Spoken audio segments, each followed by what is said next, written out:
Hello everyone, welcome to my channel. अगर आप हमारे चैनल पे नए हैं तो प्लीज़ हमारे चैनल को सब्सक्राइब कीजिए। सब्सक्राइब करने के बाद इसके साइड में जो बेल आइकन है उस पर प्रेस कीजिए।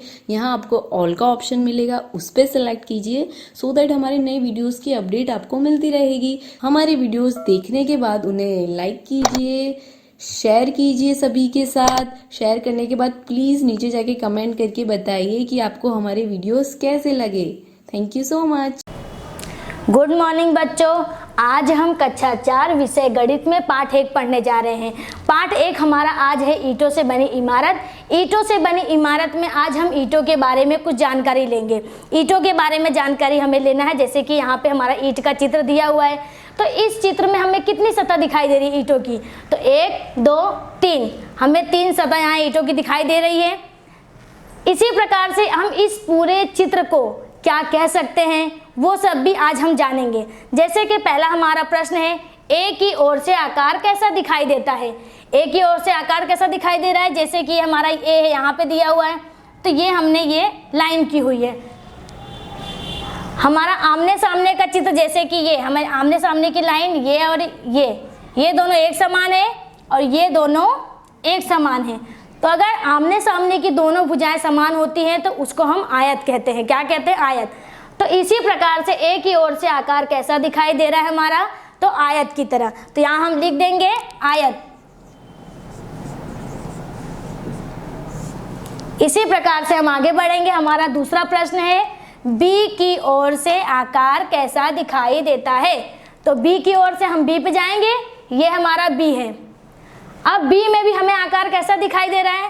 तो ये आमने सामने की भुजाएं एक समान है और ये दोनों आमने सामने की भुजाएं एक समान है। तो आमने सामने की भुजाएं समान होती है तो उसके क्या कह सकते हैं? आयत। तो बी की ओर से भी आकार हमारा कैसा दिखाई दे रहा है? तो आयत की तरह। तो यहाँ हम लिख देंगे आयत। आगे बढ़े। हमारा है तीसरा प्रश्न, ईंट में कुल कितनी सतह होती है? जैसे कि मैंने पहले आपको बताया, इस चित्र में हमें तो ईंट की कितनी सतह दिखाई दे रही है? सिर्फ 3। तो हम ईंट की बाकी सतह कैसे देखेंगे? उसके लिए मैंने आपको एक ईंट यहाँ पे लिया है। इस ईंट में मैंने दिखाया, मैं आपको दिखाऊंगी कि इस ईंट में कुल कितनी सतह है। जैसे कि इस चित्र में 3 सतह दिखाई दे रही है, पर यहाँ पे देखो ये ईंट हमारा है, इसमें हम गिनेंगे कितनी सतह होती है। 1 2 3 और ये हमारी चौथी सतह, ये 5वीं, ये 6ठी सतह। तो हमने ईंट में बच्चों कितनी सतह देखी? तो 6 सतह। तो हम आगे लिख देंगे। तो हमारा तीसरे प्रश्न का उत्तर क्या है? ईंट में कितनी सतह होती है? तो 6 सतह। ईंट में कुल कितनी सतह होती है? 6 सतह। आगे बढ़े। ईंट के पूरे आकार को क्या कहा जा सकता है? ये हमारा जो ईंट के अलग अलग साइड से अगर हम ईंट देखें तो किसी साइड से आयत बनता है।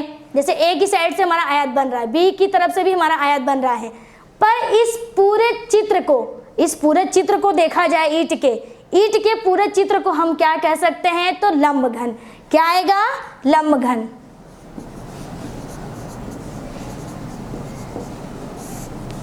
अब आगे बढ़ते हैं। हमारा 5वां प्रश्न, जैसे कि मैं पहले आपको बता चुकी हूँ कि इस चित्र में कितनी सतह दिखाई दे रही है, वही मैंने आपको यहाँ प्रश्न पूछा है। इस चित्र में हमें कितनी सतह दिखाई दे रही है?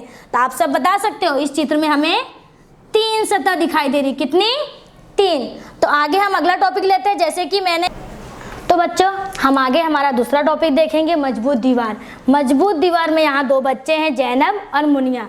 जैनब और मुनिया 2 बच्चों ने अपने अलग अलग तरह से दीवार बनाई है। जैसे कि ये जैनब की दीवार है, ये मुनिया की दीवार है। जैनब की दीवार में जैनब ने ईंटों को आगे पीछे करके रखा है, तो जिससे उनके जोड़ एक सीधे में नहीं आ रहे हैं। और मुनिया ने क्या किया है? अपनी ईंटों को एक के ऊपर एक सेंटर में रखा है। इससे मुनिया के ये सभी ईंटों के जोड़ एक सीधे में दिखाई दे रहे हैं। तो हम आज इसका प्रैक्टिकल करके देखेंगे।